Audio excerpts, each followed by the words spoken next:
Hello everyone, I am Rajendra Sunda and welcome to my channel English with Rajendra Sunda। आज का video सिर्फ और सिर्फ read based teaching method पे बनाया गया है, क्योंकि रीड के अंदर जितने भी टीचिंग मेथड चलते हैं उनको शुरू किया गया है। उसमें से जो सबसे पहला जो मेथड मैंने लिया है यहाँ, वो है कम्युनिकेटिव अप्रोच जिसको कहते हैं। वो इसके अंदर इतनी सारी, हालांकि थोड़ा वीडियो लंबा बन जाएगा, लेकिन जितनी सारी बातें आएंगी इस वीडियो को आप 2 बार देखें पहले, और उसके बाद उस पर थोड़ा मनन करें। देन एग्जामिनेशन से पहले 1 बार देखें। टोटल 3 बार देख के आप सारे क्वेश्चन, जितने क्वेश्चन बनते हैं इस पर, उन सारे क्वेश्चन को ये कवर करेगा। इन सारे जो वर्ड्स हैं, जो कॉन्सेप्ट है, इसको सीखने के बाद में आप इस कम्युनिकेटिव अप्रोच से रिलेटेड कोई क्वेश्चन का आंसर एग्जामिनेशन में दे सकते हैं। तो चलिए शुरू करते हैं। कम्युनिकेटिव अप्रोच, ये चीज एक तो मैंने लिखा अप्रोच और मेथड में क्या अंतर होता है। अप्रोच और मेथड में अंतर ये होता है, मेथड तो ब्रॉड होता है, यानी मेथड में तो ये हाउ का आंसर आता है, और अप्रोच में व्हाट, क्या, यही बताया जाता है कि ये चीज क्या है। और मेथड एक विधि होता है, ब्रॉड होता है सिस्टम, उसमें पूरी चीज को एक्सप्लेन करके ये बताया जाता है। इसका जो कम्युनिकेटिव अप्रोच का दूसरा नाम है फंक्शनल अप्रोच भी इसको कहते हैं। ये कम्युनिकेटिव अप्रोच तब आई थी, उससे पहले स्ट्रक्चरल अप्रोच चलता था। स्ट्रक्चरल अप्रोच को आप थोड़ा सा, हालांकि आपके सिलेबस में नहीं है, पर आप समझोगे तब इसको ज्यादा बेटर समझ जाओ। स्ट्रक्चरल अप्रोच में ऐसा होता था कि स्ट्रक्चर दिए जाते थे 20, 30, 40, 50। ये स्ट्रक्चर के आधार पर, जैसे जितने भी सब्जेक्ट के नाउन, वर्ब, प्रोनाउन, जो जिसके स्टूडेंट को फॉलो करना होता था, और उसके अकॉर्डिंग सेंटेंस बनाता था। तो स्टूडेंट क्या करता था, जो अपन एक टारगेट लैंग्वेज होती है उसके अंदर अपना, उस स्ट्रक्चर से बाहर जाके अपना एक्सप्लेनेशन नहीं कर पाता था, अपनी जो बात थी वो दूसरे के साथ कम्युनिकेट नहीं कर पाता था, स्ट्रक्चर पे ही निर्भर रहता था। इसके बाद में इस कम्युनिकेटिव अप्रोच ने इस स्ट्रक्चरल अप्रोच को रिप्लेस किया, और उसके बाद में काफी लोकप्रिय हुई और काफी पॉपुलर। यहां ये इस पे प्रश्न ये बनते हैं कि कम्युनिकेट से रिलेटेड जितने भी प्रश्न आएंगे उसमें आप वो आंसर देना कि आप बोलना, फ्लुएंसी को बढ़ावा देना, आपस में इंटरेक्शन करना, या फिर ग्रामर को इसमें ज्यादा महत्व नहीं दिया जाता है, रूल्स को ज्यादा महत्व नहीं दिया जाता है, स्ट्रक्चर को महत्व नहीं जाता है, एरर्स को अवॉइड किया जाता है, speak whatever you can speak, speak whatever you can speak, इस पे ज्यादा ध्यान दिया जाता है। एरर्स का रिडक्शन इसमें नहीं होता। तो ये अप्रोच लाया कौन, इसका प्रश्न बनता है कि ये अप्रोच लेके कौन आया। तो देखिए, इसमें 3 या 4 नाम आपके आएंगे। अगर एक नाम में अगर आपको उत्तर देना है तो डेल हाइन होगा, जो अमेरिकन है,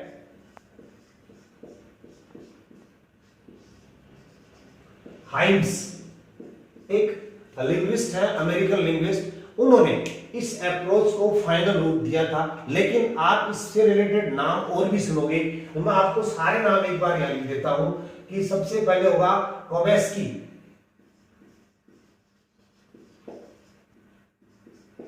एक हॉलिडे, माइकल हॉलिडे वाली थी इसको,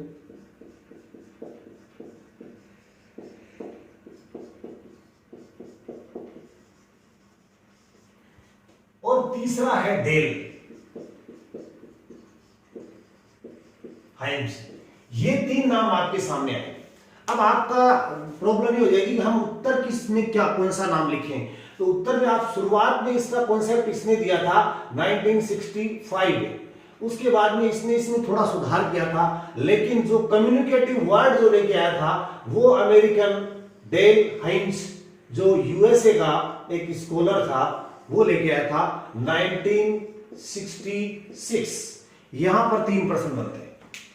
कम्युनिकेटिव अप्रोच में मोर और लेस कंट्रीब्यूशन किसने दिया। तो एक प्रश्न ऐसा आ सकता है, ए में कोबेस्की, बी में माइकल हॉलिडे, और सी में ये डेल हाइम्स, और डी में ऑल अबव, ये आ जाए। तो आप इसमें थोड़ा कम, मोर और लेस कंट्रीब्यूशन सबका है, वो ये आंसर आएगा। अगर एक ये आएगा कि इस कम्युनिकेटिव अप्रोच के को कोइन किसने किया, को फाउंड किसने किया, इसके फाउंडर कौन है, तब आप लिखोगे आप डेल हाइम्स और ये कौन से देश के हैं, किस कंट्री को बिलोंग करते हैं, तब आप लिखोगे यूएसए, और किस सन में किया था 1966। तो ये 4 या 5% ये मैं उम्मीद करता हूं कि आपकी ये चीज आपके समझ में आ गई, इसलिए मैं इसको मिटा देता हूं। अब रही बात, सारे प्रश्न बनेंगे, जितने प्रश्न बनेंगे इसमें से वो सारे के सारे यहाँ आपको आंसर मिलेंगे। 1-2 बार आप वीडियो को देख रहा, उसके बाद में पूरा कॉन्सेप्ट क्लियर हो जाएगा।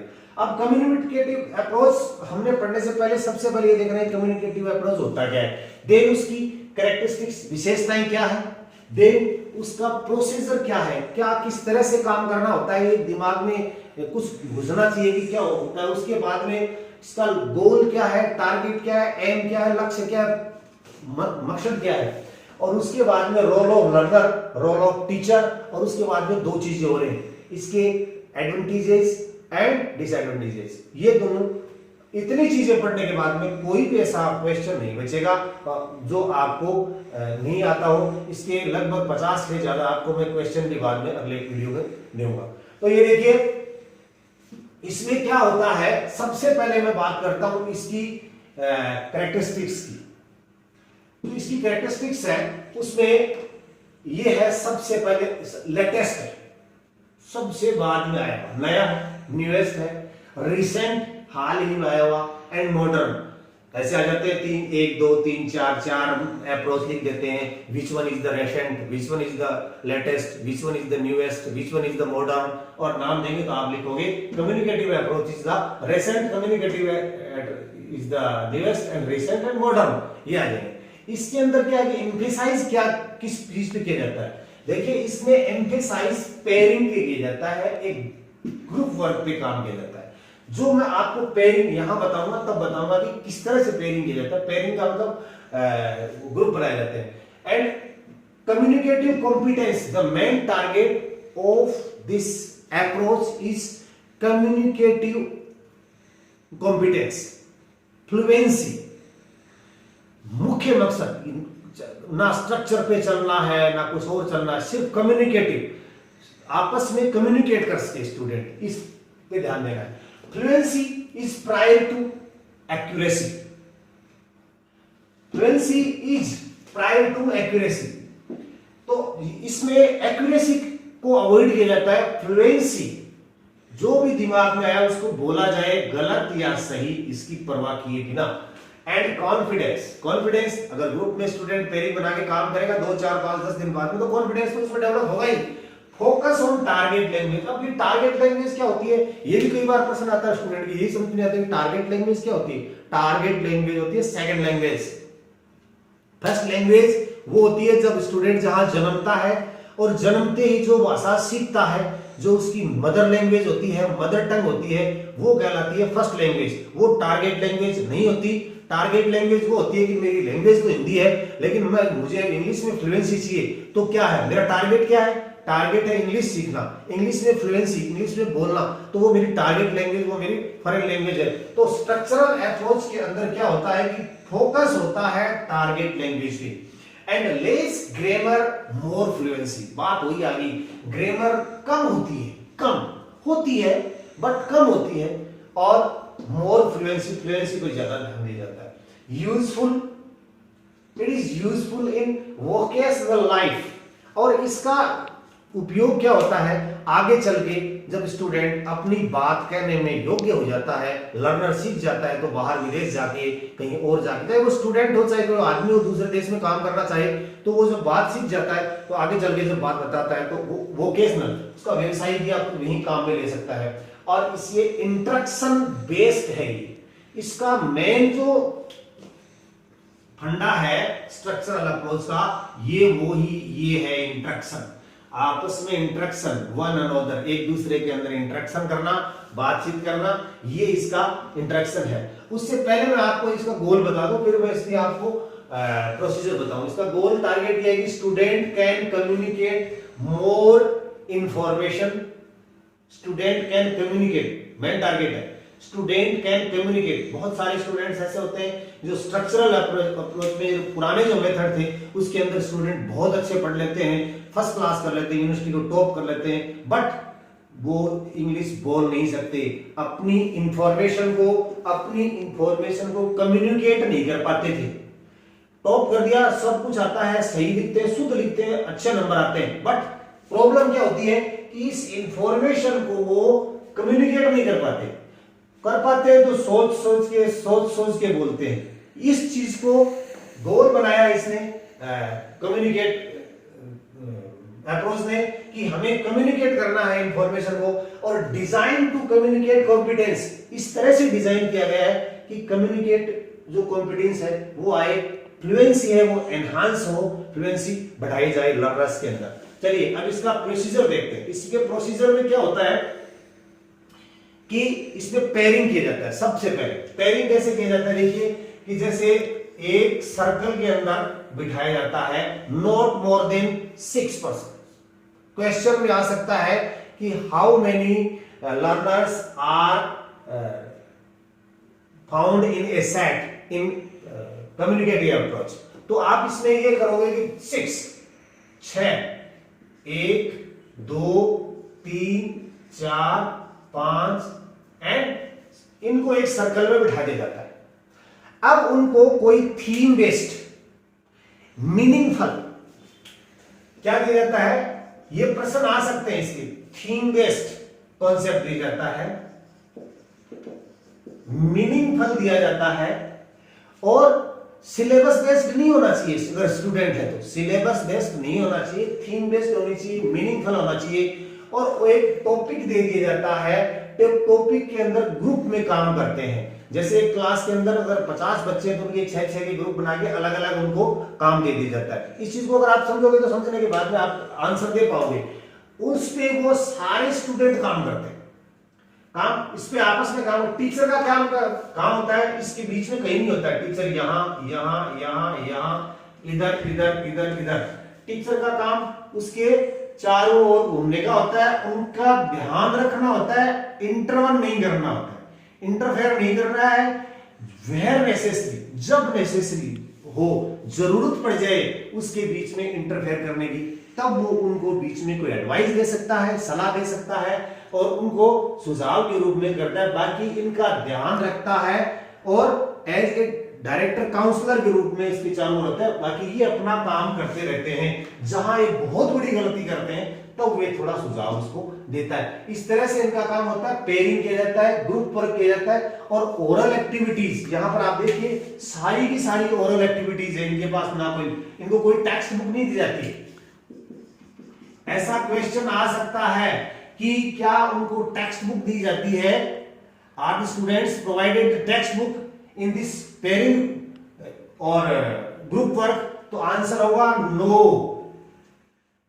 कोई पेन और कोई टेक्स्ट बुक और कोई कॉपी नहीं दी जाएगी, सिर्फ ओरल प्रैक्टिस की जाएगी। ओरल तो ओरल प्रैक्टिस की जाएगी, मीनिंगफुल दिया जाएगा, और इनको जो एक टाइम दिया जाएगा, जो सेट ऑफ क्वेश्चन दिया जा सकता है, एक टॉपिक दिया जा सकता है, और टाइम सबको बराबर, सारे ग्रुप्स को बराबर टाइम दिया जाएगा, मीनिंगफुल कंटेंट दिया जाएगा, उसमें ओपिनियन शेयरिंग होगी। जो भी स्टूडेंट्स को टॉपिक दे दिया, तो जैसे मान लीजिए कोई लॉकडाउन का टॉपिक दे दिया स्टूडेंट्स को, अब अपनी अपनी ओपिनियन शेयर कर रहे हैं। लॉकडाउन में ऐसा होना चाहिए, कोई कुछ कहेगा कि ये होना चाहिए, वो नहीं, गलत बोलेंगे सेंटेंस, सही बोलेंगे, इस तरह से बातें करेंगे, कब शुरू किया, कि क्यों किया, ये होगा। और ये टीचर का सबसे बड़ा काम ये भी होता है कि यहां एक वो स्टेज बनाएगा,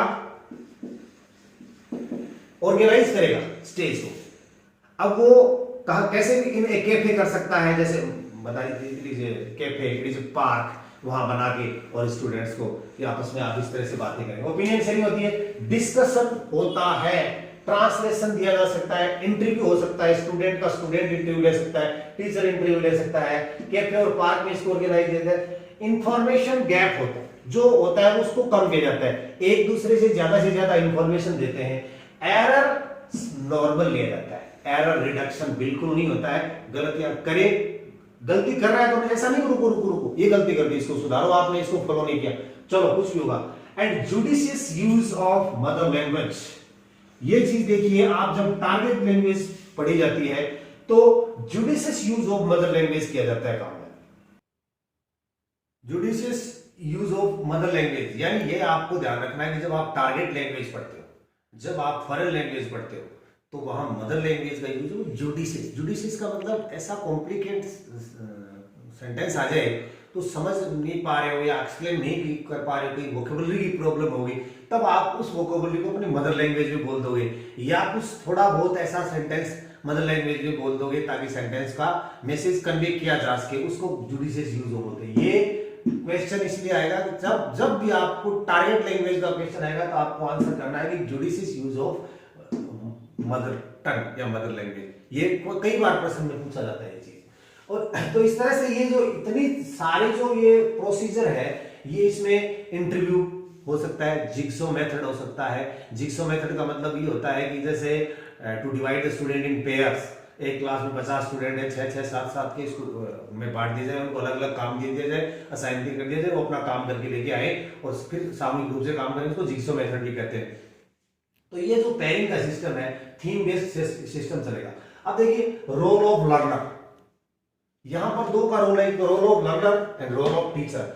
रोल ऑफ लर्नर है वो negotiate between self, process and object होता है। यहां देखिए इसके चीज से समझिए कि जो लर्नर का रोल होता है वो इन सब के बीच में होता है।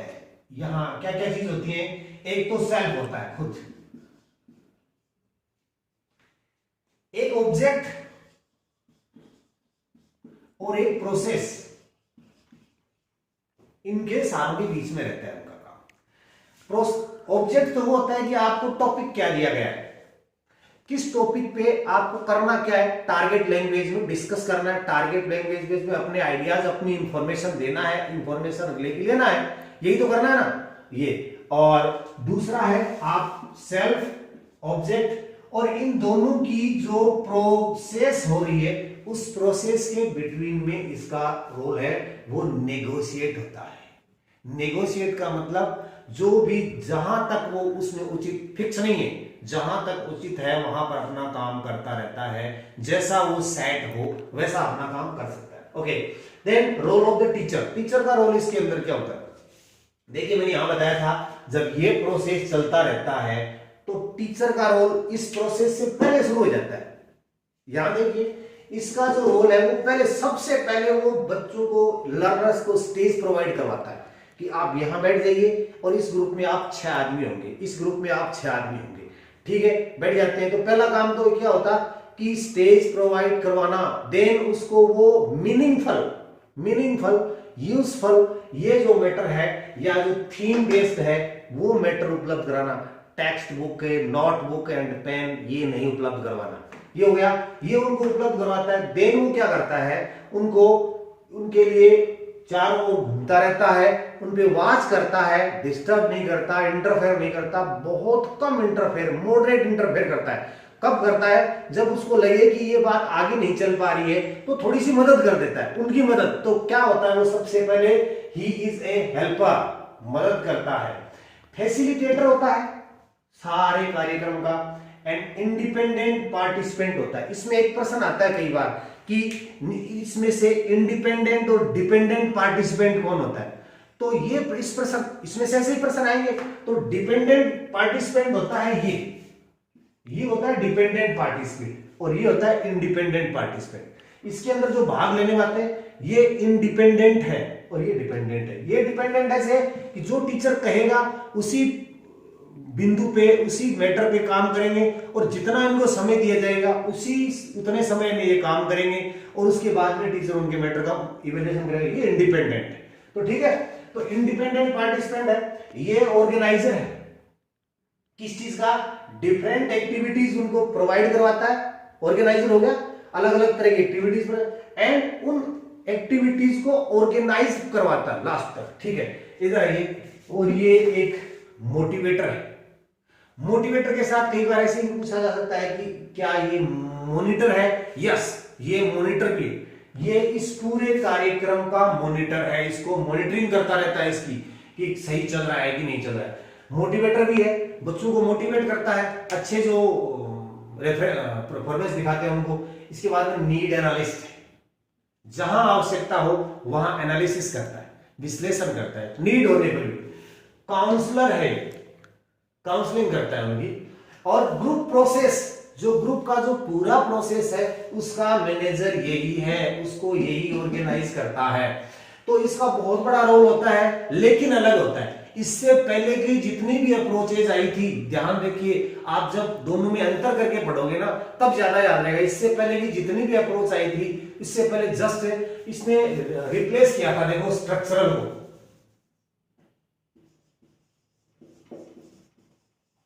रिप्लेस्ड स्ट्रक्चरल अप्रोच हो, इसको रिप्लेस कर दिया था कम्युनिकेटिव अप्रोच ने। तो उससे पहले क्या होता था, इस टीचर का रोल क्या होता था कि सारा इस टीचर का रोल, टीचर एक फॉर्मेट देता था, उसके अनुसार सेंटेंस बनाना, दूसरा एक स्ट्रक्चर दे देता, उसके अकॉर्ड अनुसार स्ट्रक्चर बनाना होता था। तो ये इसके अनुसार चलता था। तो ये जो काउंसलर का काम था, ग्रुप प्रोसेस का काम था, ये सारे इसमें नहीं होते थे। अब रिप्लेस कर दिया। पहले स्ट्रक्चर बेस्ट थे, 40-50 स्ट्रक्चर चलते थे, उसके अनुसार तो इसको कम्युनिकेटिव आया और उसको भगा दिया। अब देखिए, काउंसलिंग जो लर्निंग होती है, इसको काउंसलिंग लर्निंग भी कहते हैं, स्ट्रक्चरल अप्रोच को फंक्शनल अप्रोच भी कहते हैं। प्रश्न आता है, फंक्शनल अप्रोच किसको कहते हैं, स्ट्रक्चरल को कहते हैं कि इसको कहते हैं, ये कम्युनिकेटिव को कहते हैं। प्रश्न आता है, काउंसलिंग लर्निंग किसको कहते हैं, स्ट्रक्चरल को कहते हैं, ग्रामर मेथड को कहते हैं, किसको कहते हैं, तो इसको स्ट्रक्चरल अप्रोच को कहते हैं। अब इसके अंदर देखिए, इसमें टीचर काउंसलर है और स्टूडेंट क्या है, क्लाइंट है। ये प्रश्न कई बार आ जाता है कि काउंसलिंग लर्निंग में कम्युनिकेटिव अप्रोच के अंदर टीचर है, काउंसलर है कि क्लाइंट है कि बोथ है कि नन है। तो आपको क्या करना है, टीचर को काउंसलर बताना है और इसको ये एक इसका आउटपुट देखिए। आउटपुट की बात करें तो आउटपुट में ये इनपुट और आउटपुट, चार जो अपने जो प्रोसेसिंग के माध्यम होते हैं, एक तो स्पीकिंग, राइटिंग, इसका डेवलपमेंट इसमें आउटपुट में होता है। और इनपुट के अंदर क्या होता है, लिसनिंग,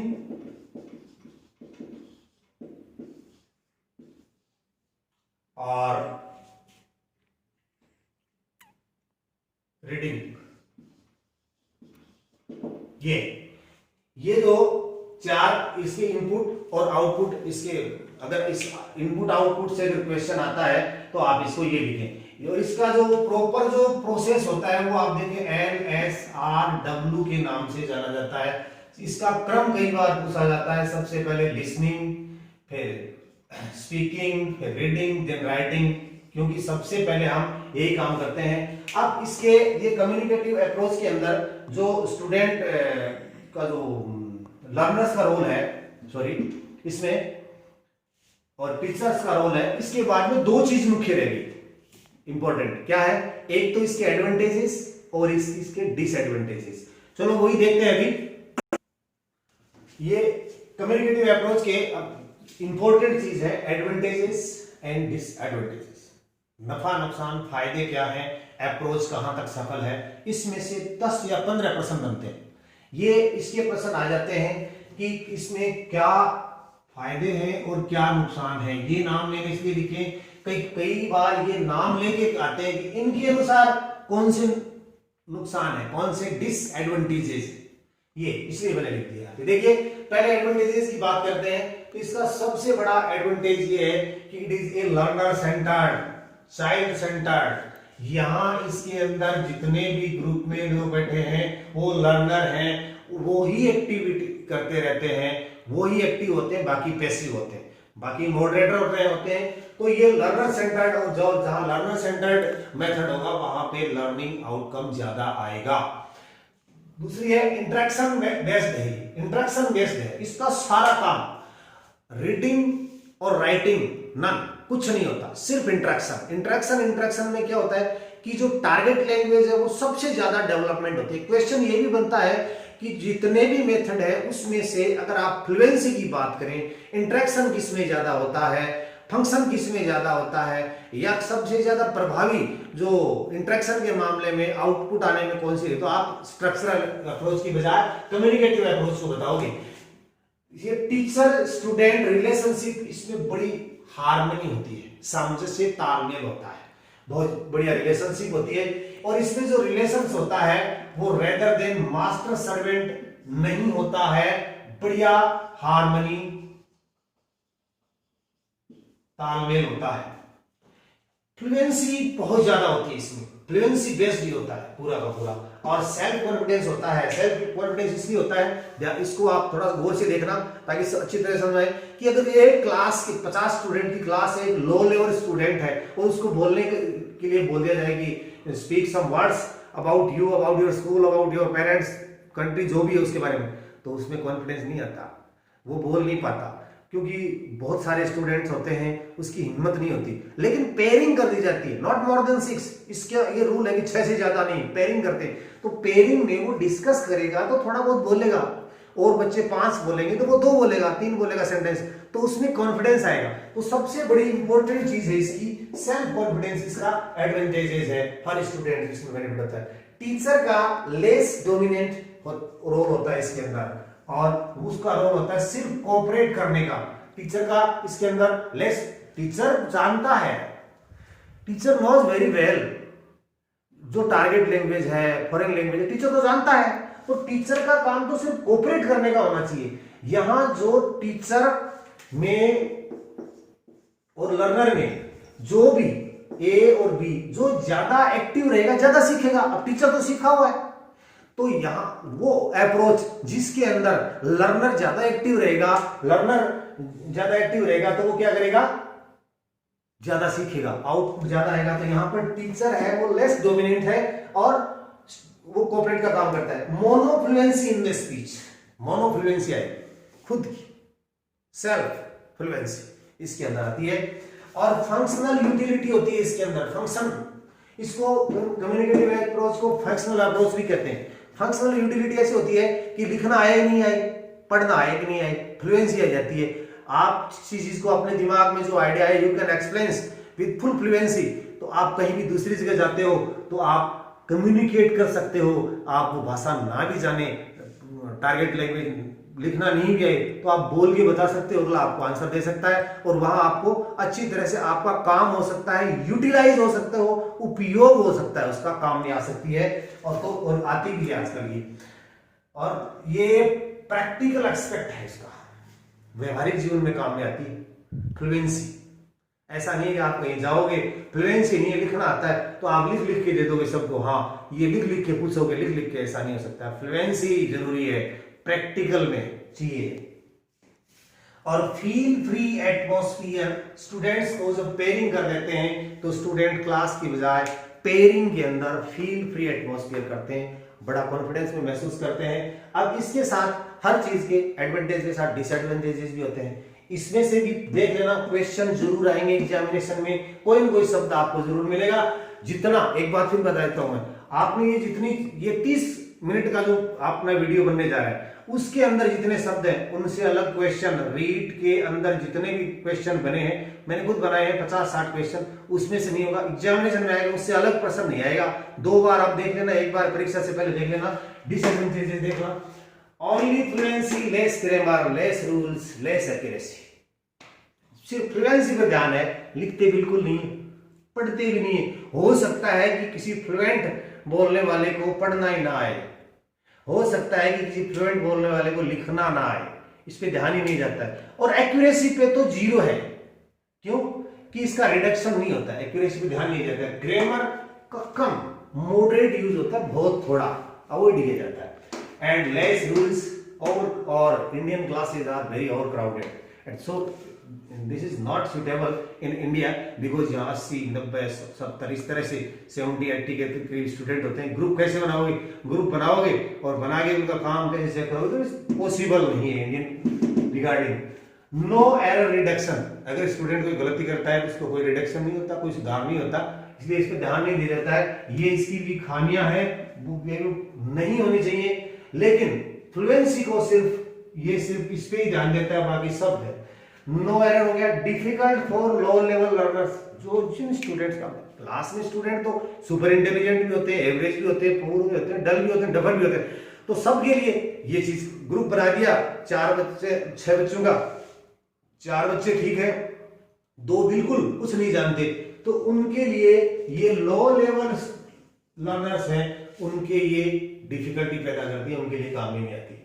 एक्यूरेसी और ग्रामर बहुत पुअर है इसके अंदर। आपको ये बात तो समझ में आ गई होगी कि इसके अंदर एक्यूरेसी नहीं होती, ग्रामर इसमें नहीं होती, राइटिंग नहीं होती, रीडिंग नहीं होती, ये चीजें नहीं होती है। अब मैंने ये नाम क्यों लिखे हैं, ये नाम इसलिए लिखे, कई बार पर्सन ऐसे भी आए हैं, सीटेट में आए हैं, इसमें भी आए हैं, कि इनका नाम लेके बोल दिया कि इन्होंने इसका रिचर्ड्स और रोजर्स ने क्या डिसएडवांटेजेस बताए हैं, तो इनमें से ही होंगे, आप इधर इसमें से देख लेना। एक तो नेग्लेक्ट्स ग्रामर स्ट्रक्चरल पार्ट, उन्होंने सबसे बड़ी इसकी ड्रॉबैक कमी बताई है कि ये नेग्लेक्ट करती है ग्रामर को, that is very important for a language, और स्ट्रक्चरल पार्ट को तो अवॉइड बिल्कुल ही कर देता है। इसने स्ट्रक्चरल को तो पलट दिया है। स्ट्रक्चरल जो अप्रोच थी, आप ऐसा भी प्रश्न आता है कि इस कम्युनिकेटिव अप्रोच ने किसको रिप्लेस किया, किसको अवॉइड किया, किसको पछाड़ दिया, किसको रोक दिया, स्ट्रक्चरल अप्रोच को। लैक ऑफ ट्रेंड टीचर्स, हालांकि ये कोई ड्रॉबैक नहीं है, क्योंकि लैक ऑफ ट्रेंड टीचर तो किसी भी अप्रोच में हो सकते हैं, इसको नहीं मानता, पर फिर भी अगर इनके नाम से ऑप्शन में आ जाए तो आपको उत्तर तो करना पड़ेगा। अगर ये रोजर्स और रिचर्ड ने क्या बताया है तो ऑप्शन में आ गया तो उत्तर करना पड़ेगा। नॉट डेवलप्ड प्रॉपरली, इसको प्रॉपरली डेवलप नहीं किया गया है। Not suitable for all level, सभी लेवल्स के लिए ये सुटेबल नहीं है, पहले चर्चा कर चुके हैं। ओनली ओरल, सिर्फ ओरल।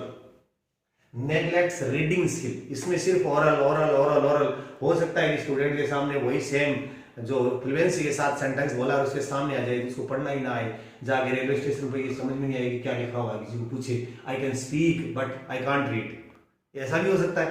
तो और एक चीज ये है कि जो 4 एस्पेक्ट होते हैं, LSRW, listening, speaking, reading and writing, इन चारों पे काम नहीं करता है।